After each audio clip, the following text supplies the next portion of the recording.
Qué bueno que podemos también dedicar parte de nuestro tiempo en la adoración, en la alabanza, pero también, por supuesto, que a la palabra del Señor.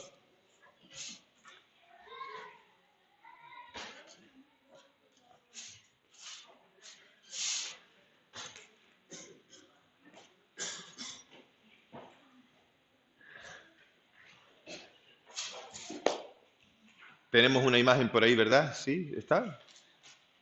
Ok. Este es el título del mensaje de esta mañana. Yo lo haré. ¿Y por qué lo haré? Pues por un montón de razones tengo que hacerlo, pero sin duda si tengo motivación o si tengo razones para poder hacerlo, siempre será mucho mejor, ¿verdad? Antes de ir con la predicación, solamente recordaros algo que se me olvidó anunciar antes. Los que estáis decidiendo sobre el bautismo o pensando sobre ello o simplemente queréis crecer en vuestra fe en el Señor porque sois nuevos en la fe y simplemente dices no conozco, el próximo domingo es cuando empezamos las clases, ¿de acuerdo? Comenzaremos por la tarde a las 5:30 de la tarde y será también en la casa de Josep y de Teresa en la calle, vuelvo a repetir la dirección para que todos lo tengan en cuenta, es calle Miguel Ángel, número 19, ¿de acuerdo? Será el próximo domingo, empezamos por la tarde ahí en la casa de Josep y Teresa. Muy bien, dicho esto, voy entonces ahora sí con la predicación. Yo lo haré. La actitud frente a las cosas que están a nuestro alrededor muestra cuánto nos importa realmente esas cosas. Es decir, la tendencia a lo que vivo no solamente es hacia las cosas, sino la motivación de hacer las cosas en el día a día viene por algo que me cautivó, por algo que me gusta, o simplemente lo que hago lo hago porque me siento bien, me siento cómodo. Es posible. Y nuestra sensibilidad para hacer lo que hacemos en la vida tiene que ver con el gusto que tenemos por las cosas. A uno le gusta el deporte, a otro le gusta leer libros, pero sea lo que sea, hay una sensibilidad hacia eso porque, por la razón que sea, un día quedamos cautivados con eso. Nos gustó estar en eso. Esos intereses nos mueven, el proceso por el que lo desarrollamos incluso también nos hace ver la inquietud que tenemos en cuanto a ello y también esperamos el rendimiento de las cosas. Es decir, yo hago algo pero espero un rendimiento. El que lee un libro espera crecer en lo que lee porque está aprendiendo sobre un tema, tal vez, o simplemente lee una novela y lo que quiere es entretenerse. El que hace un deporte tal vez lo hace porque le gusta correr y le gusta divertirse con otras personas o simplemente le gusta hacerlo solo, pero le gusta sentirse bien. Es decir, cada motivación en la vida, cada cosa que hacemos, tiene una razón de ser y nos identificamos con eso porque nos hace sentir bien. Cuanto amamos lo que hacemos, es lo que muestra nuestra manera de involucrarnos también en el proyecto. Es decir, me involucraré en aquello que me gusta tanto como lo amo. Pues no sé, si te gusta mucho, no sé, voy a poner un ejemplo, si te gusta mucho la música, pues te involucrarás en ello lo suficiente como para poder descubrir, perdón, como para poder mostrar que te gusta la música. Recuerdo cuando en la otra iglesia que pastoreábamos, en Alcobendas, recuerdo que había una etapa de la vida de la iglesia en la que un grupo de jóvenes decidieron hacer un grupo de música. Y aquel grupo de música se llamaba D7. Y tú dices, D7. Pues sí, mira, D7 tiene una razón. Es porque es Dios, la D era de Dios y el 7 simbolizaba lo perfecto. En realidad el grupo se llamaba Dios Perfecto y lo simbolizaban con ese D7. El nombre es ingenioso. Se le ocurrió a alguien ingenioso. Eh, Fue a mí. el caso es que, mi hijo era parte de ese grupo. Mi hijo mayor, Bernabé, era parte de ese grupo. Pero hubo un momento en que Bernabé tenía otros intereses en la vida. Entonces, el chaval que había comenzado el grupo, pues estaba el hombre todo mosqueado, no solamente con Bernabé, sino con los demás integrantes del grupo, porque los chavales tenían otros intereses en la vida. Ahora, aquel chaval quería volcarse con el grupo, que era un grupo para adorar al Señor, para llevar a los jóvenes a la adoración, Y claro, él me decía, pero Samuel, es que yo quiero que vayamos adelante con esto y que no sé cómo hacerlo y tal, pero que es que esta gente no me sigue. Y yo le dije, bueno, es que tienes que entender que tu motivación, tu actitud frente a eso, que amas la música y amas al Señor, no es la misma que ellos.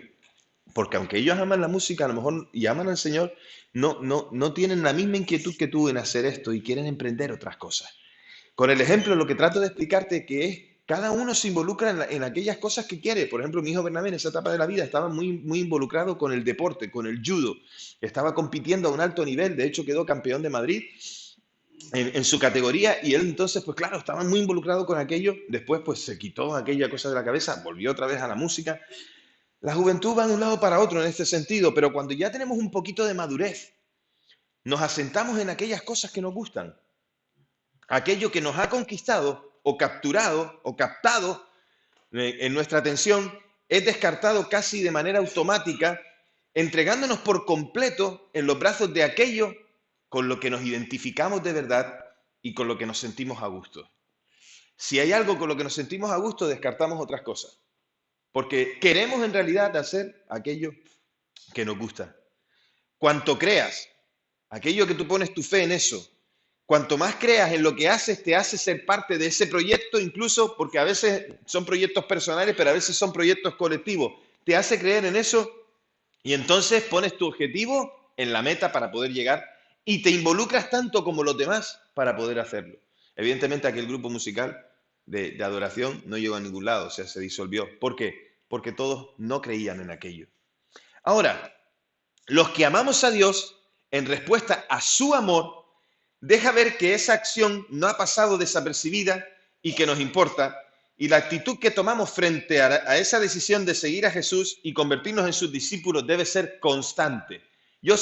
Quiero ser un discípulo de Jesús y tengo que ser constante en eso. Si hemos comprendido bien el mensaje de salvación y hemos sido cautivados por ese mensaje, podemos entender que hay un interés en nosotros. Un interés que nos lleva además a hacer un proceso y además hay una meta con el consecuente premio. O sea, los que amamos al Señor sabemos que no solamente disfrutaremos del Señor en la eternidad, sino que ahora también disfrutamos. Por lo tanto, todo nuestro interés está en amar al Señor, todo nuestro interés en desarrollarnos como cristianos y todo nuestro interés en tener una meta, un premio que vamos a conseguir, que es la vida eterna con Cristo. Amar a Dios es servirle con decisión y con convicción, mientras esperamos alcanzar con paciencia la promesa de estar junto a Cristo por la eternidad. Es decir, cuando digo quiero servir al Señor, cuando digo yo quiero ser útil en las manos de Dios, yo quiero que el Señor me use para este proyecto de establecer la iglesia en la tierra, para poder mostrar al mundo que es necesario vivir al lado de Dios y no alejado de Él. Y es por eso que los cristianos con convicción, con decisión, dicen, yo lo haré cuando el Señor les hace la invitación a servirle. Y si Dios te está haciendo una invitación a servirle, entonces tienes que hacerlo con decisión y con convicción. Ayer me reuní mi esposa y yo nos reunimos con un matrimonio de pastores amigos y claro, ustedes pensarán, ¿y qué hablan dos matrimonios pastorales? Hablan de iglesia. O sea, es que no hay otro remedio, termina. Y bueno, de vez en cuando hasta nos ponemos espirituales y todo, y entonces terminé preguntándole a él y él a mí, oye, ¿de qué vas a predicar mañana? Y yo le dije, digo, voy a predicar sobre yo lo haré, sobre el servicio, sobre la necesidad de entregarnos a aquello en lo cual creemos. Y le decía a mi amigo pastor, le decía, pero Juanmi, la idea es que estoy sirviendo en una iglesia donde el 90% de la gente sirve al Señor. Entonces, el Señor me dice, háblales de servicio. Y yo le digo, ¿y por qué le voy a hablar de servicio si ya sirven? La idea es, hermanos, es que el servicio no se puede hacer de cualquier manera. Y la idea es también que el servicio debe hacerse con la convicción de que el Señor es el que se lleva la gloria. De que no es un rédito personal, de que no es un interés mío, es un interés en todo el cuerpo. Y es un interés en toda la iglesia y es un interés en ver que todo lo que está alrededor de nosotros tiene el resultado que tiene porque yo sirvo y porque el Señor me impulsa a servirle. Entonces podemos entregarnos en los brazos de amor de Dios en nuestro servicio.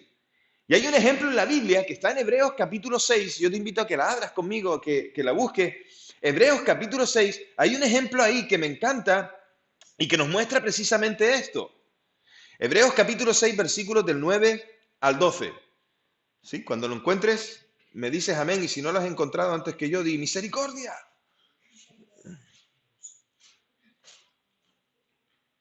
Hebreos capítulo 6, versículos del 9 al 12. Dice, pero en cuanto a vosotros, oh amados, estamos persuadidos de cosas mejores y que pertenecen a la salvación, aunque hablamos así. Porque Dios no es injusto para olvidar vuestra obra y trabajo de amor que habéis mostrado hacia su nombre, habiendo servido a los santos y sirviéndoles aún, pero deseamos que cada uno de vosotros muestre la misma solicitud hasta el fin, para plena certeza de la esperanza, a fin de que no os hagáis perezosos, sino imitadores de aquellos que por la fe y la paciencia heredan las promesas. Este pasaje nos muestra algo que el autor de Hebreos quiere transmitir. Y también tenemos que conocer exactamente qué es lo que está sucediendo antes de ponernos a interpretar lo que quiere decir. Fíjate que la carta de Hebreos, escrita a los hebreos, a los judíos, en el capítulo 5, versículo 11, hasta este versículo 12 que acabamos de leer, es una palabra de parte del autor animando a la madurez cristiana. Es decir, necesitamos crecer espiritualmente. Tú eres un hijo de Dios y como hijo de Dios no te puedes quedar solamente viviendo de la fe y de la salvación que el Señor te ofreció. Es decir, no solamente puedes disfrutar del perdón, tienes que disfrutar de algo más que eso. Entonces, el autor dirige sus palabras a creyentes convertidos desde hace tiempo. Es decir, es un pueblo que ya conoce al Señor. No solamente son judíos, sino que además han creído en Jesucristo como Señor y Salvador de su vida. Y son gente que ya llevan caminando tiempo en el Señor. No son gente que llegó nueva a la fe. Es gente que ya está sirviendo, que está dedicada al Señor, que ama al Señor, que conoce todas las cosas acerca del Señor. Por lo tanto, les está invitando a los que leen la carta a que crezcan, a que maduren espiritualmente. Hay 4 cosas en esos versículos que yo no he leído y lo puedes leer en casa, 4 cosas que son importantes a tener en cuenta. Lo primero es que el autor de Hebreos hace una advertencia a la apostasía. Es decir, a que después de haber creído en el Señor, dijeras que ahora no crees. Eso estaba pasando y por eso es una advertencia de parte del autor. La segunda cosa es una advertencia a los falsos creyentes. Es decir, son las personas que están en la iglesia, que son parte de la iglesia, que dicen que son creyentes, pero en realidad no lo son. Y aquí cada uno de nosotros tal vez deberíamos también examinarnos. La tercera cosa en la que advierte es sobre la inmadurez espiritual. Es decir, teniendo muchos años de creyente, no crecer, y teniendo muchos años de decir, es que yo llevo muchos años en la iglesia, yo conozco mucha gente así, y que lamentablemente no se dan cuenta del error que cometen al presumir de los años. Mira, la fe no consiste en el número de años que tienes en ella, sino la fe consiste en crecer cada día conociendo más a Jesús en tu vida. En esto consiste la fe. Por lo tanto, puede tener más fe y más madurez espiritual alguien que se convirtió hace un año que alguien que se convirtió hace 40. Puede. Yo espero que eso no pase entre nosotros. Y la cuarta cosa que menciona es acerca de la seguridad que tienen que tener los creyentes de su salvación. Has sido salvado, has sido perdonado, tienes que estar seguro. Por lo tanto, estas 4 cosas, desde el versículo 11 del capítulo 5, como os he dicho, hasta el capítulo 12 del versículo 6, es una constante. Son 4 cosas de las que nos advierte el pasaje. Y en esto tenemos que decir, es necesario que los que dirigen la iglesia tengan en cuenta estas cosas. Es necesario que los pastores, es necesario que los evangelistas, los apóstoles, los maestros, los profetas tengan en cuenta todas estas cosas. Los que dirigen en la iglesia, escucha bien, los que dirigen la iglesia son responsables de que los creyentes en la fe maduren. Es decir, los pastores son responsables, los que presiden la iglesia, pastores o quien sea, son responsables de que la iglesia, los creyentes, maduren en su fe. Y que no tengan comportamientos carnales. Y eso se hace a través de la predicación del Evangelio, se hace a través de la enseñanza del Evangelio, eso se hace a través del ejemplo de una vida que vive el Evangelio. Así que es importante que transmitamos esto. Si los líderes, los que presiden la iglesia son carnales, lo que están mostrando es su ineficacia en aquello que ofrecen, en aquello que tienen. Si no llevan a la iglesia a madurar, si no llevan a la iglesia a crecer, entonces están mostrando sus propias debilidades. Jesús definió a este tipo de personas que son débiles y que traen debilidad a los que les escuchan como ciegos que guían a ciegos. ¿Sí te acuerdas de esa porción en la Escritura? Ciegos que guían ciegos. Por eso es importante que observemos que los que están al frente sean gente madura. Por eso cuando elegimos personas que nos presidan en el Señor, pastores, apóstoles, profetas, evangelistas, maestros, tienen que ser personas que han madurado en la fe, que viven la fe, que aman al Señor y que aman a la iglesia. Porque si no, lo que tienen para ofrecer no es bueno. Los argumentos de la carta escrita por los hebreos vienen desde una persona que vive en comunión con Dios. Porque las cosas que está enseñando son cosas que a nosotros tal vez diríamos, hombre, es que caen por su propio peso. Pero parece que los que reciben la carta no lo tienen tan claro. Y al no tenerlo tan claro necesitan recordarles ciertas cosas.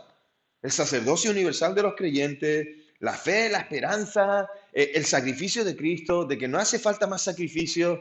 Todas esas cosas que está enseñando son fruto de alguien que tiene comunión con Dios, de alguien que espera que los que reciban la carta también sean avivados ¿a qué? A tener comunión con Dios, que sean instruidos ¿para qué? Para que tengan mayor madurez espiritual. Perdonad.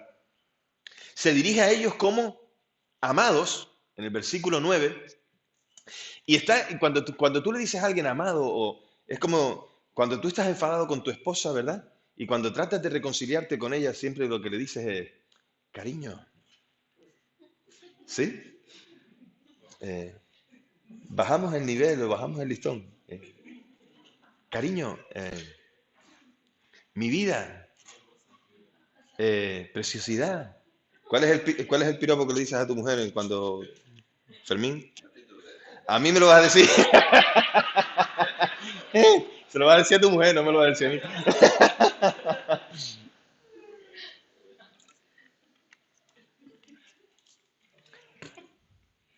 Los versículos desde el capítulo 5, el versículo 11 en adelante, son una reprimenda en toda regla. Cuando llega el capítulo 6, versículo 9, está el autor de la carta como intentando suavizar la cosa, como para decir, bueno, estas cosas son importantes que te las diga y tienes que conocerlas. Y eres amado para mí. Amados, en otras versiones dice hermanos, y justifica la dureza de sus palabras en el versículo 6. Dice, en realidad os hemos hablado con dureza porque necesitábamos que supierais estas cosas. Es como si dijera, si no os quisiera tanto como os quiero, no os hablaría con tanta severidad. Yo sé que no nos gusta que nos hablen duro y mucho menos que nos digan la verdad. No nos gusta, no nos gusta, no nos gusta. Y si hay alguien que le guste, que miente descabelladamente. A mí no me gusta cuando me llaman la atención o cuando me dicen algo que tengo que conocer y me lo dicen con franqueza. Y me lo están mostrando con amor, pero me lo están diciendo con franqueza. Si soy justo delante de Dios y delante de los hombres, por lo menos meditaré en ello. Y si la persona que me dice esa verdad tiene razón, lo que haré es vivir conforme a esa verdad. Uno de los padres de la iglesia, un tal Crisóstomo, no se me ocurriría ponerle a mi hijo ese nombre, nunca, pero él decía que es mejor que os haya metido miedo con mis palabras que tuvierais que lamentar los hechos. Es mejor que sepáis las cosas y aunque fuera brusco con mis palabras, que entendierais a que al haber cometido ciertos errores tuvierais unas consecuencias conforme a ello. Somos contrarios a que nos digan la verdad porque descubre nuestra manera de vivir. No nos gusta que nos digan, oye, ¿qué tal esto? ¿Qué tal lo otro? Y yo, como pastor, a veces me veo en esa situación. A veces tengo que decirle a las personas que vienen pidiéndome un consejo, tengo que decirle lo que la palabra de Dios dice. Sé que a veces hay dureza en eso, pero quiero decirte, a eso no se le llama dureza, a eso se le llama confrontación. Y esa confrontación, quiero que sepas que no es del pastor hacia ti o de un hermano hacia ti, la confrontación es del Espíritu de Dios hacia nosotros. Es el Espíritu de Dios el que quiere mostrarnos algo nuevo, algo diferente. La característica de la comunicación de la verdad, tú puedes comunicar la verdad, pero hay una característica en esa comunicación. ¿Sabes cuál debe ser? El amor. El amor. ¿Sabes qué? Te pueden estar diciendo barriga verde, pero si esa persona te ama, escúchale. Siempre pongo el mismo ejemplo, pero es que es el mejor ejemplo. A veces los hijos no nos gustan que los padres, cuando éramos más pequeños sobre todo, no nos gusta que los padres nos reprendan, que nos digan lo que tengamos que hacer. Pero ¿sabes qué? En un buen padre, cuando te dice algo es porque te ama y quiere algo bueno de ti. Quiere lo mejor de ti. Parece que el autor de la carta tiene la certeza de que decir estas cosas no es en vano. Hay que decirlas, porque ellos siguen confiando en Dios. ¡Qué interesante! Porque la razón por la que se las dice es porque ve la esperanza en ellos, o sea, tienen amor a Dios, confían en Dios y por lo tanto decírsela es como esperar que va a dar un resultado. Es decir, ustedes plantarían una semilla de cualquier planta o de cualquier fruto, ¿lo plantarían en una tierra en la que saben que no va a dar fruto? Digamos que lo que está sucediendo con el autor de la carta hacia nosotros es exactamente eso. Está sembrando una palabra, está sembrando una enseñanza en una gente de la que espera sacar resultados. Saben que ya están trabajados y que por lo tanto, trabajados en la palabra, en el Evangelio, por lo tanto lo que les dice les va a servir. Es lo mejor para ustedes, para que sean salvados. Y cuando el autor escribió estas cosas tan serias, no estaba reprendiéndolos, sino que estaba amándolos. Por eso les dice, amados. Sin duda hay personas que reciben la carta y que han madurado en su fe por su conducta, por lo que han hecho. Y esa conducta, ¿saben qué? Siempre tiene que ir en aumento. Yo sé que, iglesia, hemos madurado, pero no podemos conformarnos. Y una de las cosas que, la recomendación que nos hace el pasaje, hay una recomendación y una invitación. Te voy a hablar primero de la recomendación. Hay un reconocimiento, a veces leo tan rápido que confundo las palabras, las letras. Hay un reconocimiento y una invitación. El reconocimiento es a personas que han mostrado su amor a Dios por medio de su servicio en la iglesia, en la comunidad de fe. Hombres y mujeres que necesitan una acción concreta. Hay gente que necesita ser servido. Y no pienses que servir al Señor solamente se hace en el día del domingo. Servir al Señor se puede hacer entre semana. Hay un montón de formas de servicio. Y lo que está reconociendo el autor es que hay gente que ha servido al Señor, porque dice que no es Dios injusto, versículo 10, para reconocer vuestra obra. Eso es gente que estaba dispuesta a decir, yo lo haré. El servicio cristiano es una respuesta a la madurez y una invitación a seguir madurando. En realidad es reconocer, pero también animar.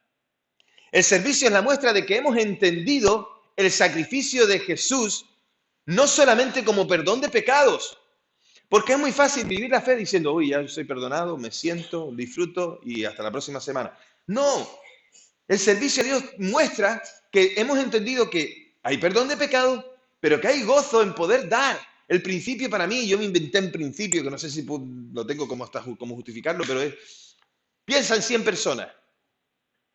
Piensa en 100 personas y piensa en uno que sirve entre los 100. Si todos nos juntáramos y fuéramos 100 personas, amén, lo seremos, gloria a Dios, y uno solo sirviera, el servicio de ese uno, ¿a cuántos podría llegar? Pues a unos pocos.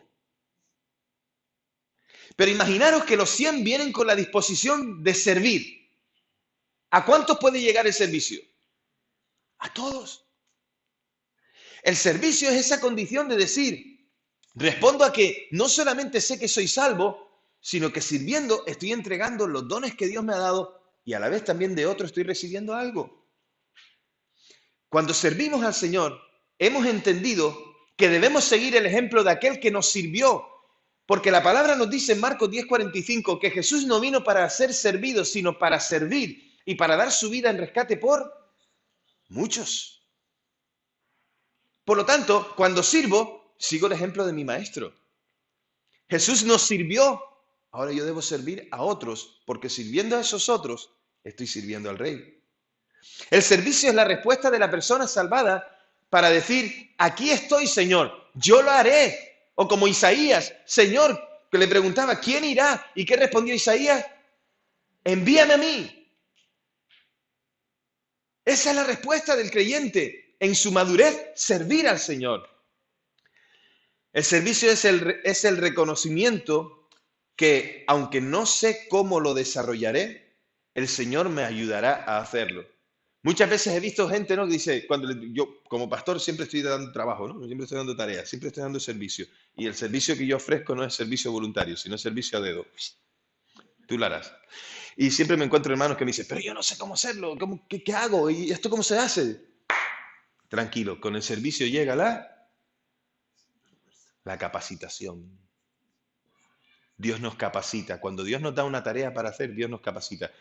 ¿Creéis que Isaías estaba preparado? ¿Creéis que Moisés estaba preparado? ¿Creéis que David estaba preparado? ¿Creéis que Pablo estaba preparado? ¿Creéis que Pedro estaba preparado? ¿Creéis que algunos de vosotros estabais preparados? Dios nos capacita en el camino. Solamente tengo que decir, sí, Señor, yo estoy dispuesto a hacerlo. Yo lo haré, Señor. Deja que Dios te capacita mientras lo haces. Deja que Dios te moldee para hacer de ti un siervo útil. Y deja que otros se sorprendan porque no esperarían que tú lo hicieras. Lo hiciste y glorificaste al Señor. A veces en la vida cristiana pasamos por momentos difíciles y a veces no queremos hacer ese servicio, pero déjame decirte algo. Si sigues haciendo ese servicio, Dios te mostrará que haciendo el servicio podrás encontrar la respuesta a su debido tiempo. A veces encontramos tiempos de sequedad y no queremos hacerlo, pero ¿saben qué? Permanezcan fieles, porque Dios les puede mostrar en ese servicio y en ese deseo de honrar al Señor por medio de otros la respuesta a ese tiempo de sequedad. En Dios podemos encontrarla. Y aun cuando teníamos ese, dijimos, reconocimiento, también tenemos ahora una invitación en el pasaje. Versículos 11 y 12. Después del reconocimiento viene la invitación a seguir el ejemplo de los que a base de la fe y a base de paciencia reciben en herencia lo que se les había prometido. Tenían una esperanza, versículo 12. Tenían una esperanza, podían esperar en ello y podían estar convencidos de que lo lograrían. Lo que quiere decirles es, no sois los primeros que os habéis embarcado en las glorias y los peligros de la fe. Otros resistieron esos peligros, soportaron las pruebas antes que vosotros y vencieron. Por lo tanto, lo que nos anima es a seguir sirviendo, a seguir peleando. ¿Por qué? Porque podremos ver al final la esperanza cumplida. Esta es una invitación, en este pasaje que hemos leído, es una invitación a no tirar la toalla, a no dejar las herramientas abandonadas en la mesa, a no dejar la tarea diciendo, ya lo haré otro día. Aquí empieza, ¿saben ese refrán que dice, no dejes para mañana lo que puedes hacer hoy? ¿Sí lo saben? Y son ustedes los que dicen, empezaré mañana. No dejes para mañana lo que puedes hacer hoy, dice, empezaré mañana. Empieza hoy. Empieza hoy. Es una invitación a no mirar atrás, a no volver atrás. Todavía hay mucho camino por recorrer y muchas cosas que alcanzar. Por eso ponemos nuestra mirada en ti, Jesús, porque sabemos que la meta está por lograr. Les está diciendo a los que leen la carta, nosotros la hemos leído. Nos está diciendo, sigan adelante, sigan esforzándose en su servicio. Sigan haciendo lo que están haciendo, alcanzando a otros, porque eso mostrará que yo soy el Señor de sus vidas. Cuando decimos que amamos a Dios, tenemos que decirlo no solamente en las palabras, tenemos que decirlo también en el servicio. Y el Señor nos enseñó diciendo, porque muchos preguntarán, ¿cómo te servimos, Señor? ¿Cómo te habíamos servido a ti? Y Jesús les dijo, me habéis servido de muchas maneras, algunos dándoles un vaso de agua, algunos atendiéndoles con ropa, algunos atendiéndoles simplemente dándoles un abrazo o escuchando sus circunstancias, sus necesidades. Los atendimos. Les está diciendo, sigan adelante, dándose cuenta de que otros han salido victoriosos de la lucha y han ganado la batalla, han obtenido la victoria. El cristiano no va por un camino totalmente desconocido, sino por uno que otros ya recorrieron. Otros recorrieron el camino de servicio por el que nosotros ahora estamos sirviendo. Y te animo a que sigas sirviendo. Entonces, no es una invitación a que sirvas, es una invitación a que sigas sirviendo con gozo, con alegría, porque eso implicará salvación en otros. ¡Qué bueno! Me alegra. Oye, estamos cometiendo algunos errores en la organización del servicio, de la celebración del domingo. A veces pasamos la ofrenda antes de que la persona hable, hoy como hoy, pero ¿qué importa? Hay gente que lo hace. Ya nos pondremos de acuerdo para hacerlo mejor en la siguiente. Y créeme, yo escucho las sugerencias que me hacéis y las intento poner en práctica, pero pongamos todo de nuestra parte y que ese servicio sea para honrar al Señor y para que todos estemos contentos, para no tener un beneficio personal, sino que el beneficio sea de ese proyecto común en el que creemos. ¿Y saben qué? Yo creo en la iglesia. ¿Crees tú en la iglesia? Yo creo en la iglesia, porque el Señor creyó en la iglesia. El Señor ama la iglesia. El Señor se desvive por ella. El Señor pelea por esa iglesia. Por lo tanto, este es el proyecto común que tenemos. Y si sirvo en Él, es porque espero algo de Dios. Porque algo veré ahí de Dios. ¿Saben? Tenemos algunas necesidades hoy. Tenemos la necesidad de crecer espiritualmente. Tenemos la necesidad de estar seguros de tener una fe activa y no pasiva. Tenemos la necesidad de servir al Señor siguiendo su ejemplo, involucrándonos intensamente en el proyecto de dar a conocer su nombre y establecer el reino de Dios entre los hombres. Esa es la meta. Tenemos la necesidad de poner la mirada en el Señor y en sus promesas. Y tenemos la necesidad de que cuando el Señor nos diga, ¿a quién enviaré?, nosotros podamos decir, a mí, Señor, yo lo haré. Nunca he usado un martillo, Señor, pero yo lo haré. ¿Habéis usado un martillo alguna vez? ¿Sí? ¿Cuántos dedos os habéis pillado? Mi padre fue carpintero y mi padre, ¿sabes cómo me enseñaba a mí a clavar? Para que yo decía, es que si tengo que agarrar el clavo y tengo que darle así, ¿vale? Pues entonces yo siempre me pillaba el dedo. Y mi padre, ¿sabes qué hacía? Él ponía el clavo, un toque, solamente un toque, ¿eh? Además, yo cogía el martillo, lo cogía por la parte de adelante, aquí, y él lo cogía por la parte de atrás. Y él le daba un toque, lo colocaba, y después, ¿sabes cómo lo clavaba? Ponía el dedo encima del clavo y empezaba, y lo metía. Y yo lo miraba y decía, ¿y sabes qué decía? Dice, un día llegarás a hacerlo igual.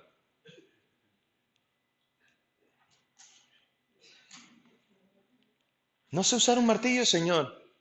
Señor, no sé usar una tenaza, Señor, no, ahí hay varias herramientas. No sé usar una cinta métrica, Señor. No sé usar una hoz, Señor, un gancho, un garfio. Pero, Señor, estoy dispuesto a ponerme los guantes y empezar. Y, Señor, y si no hay guantes, pues me embarraré las manos. Pero yo lo haré, Señor, yo te serviré. Porque has conquistado mi corazón y quiero darte lo mejor. Quiero darte lo mejor porque tú lo mereces. ¿Por qué no cierras tus ojos y hacemos una oración juntos? La oración es, yo lo haré. Te serviré en adoración y te mostraré todo mi amor. Porque no quiero ser persona de palabras fáciles, sino de acciones convincentes que contagien a otros a seguirte, Señor.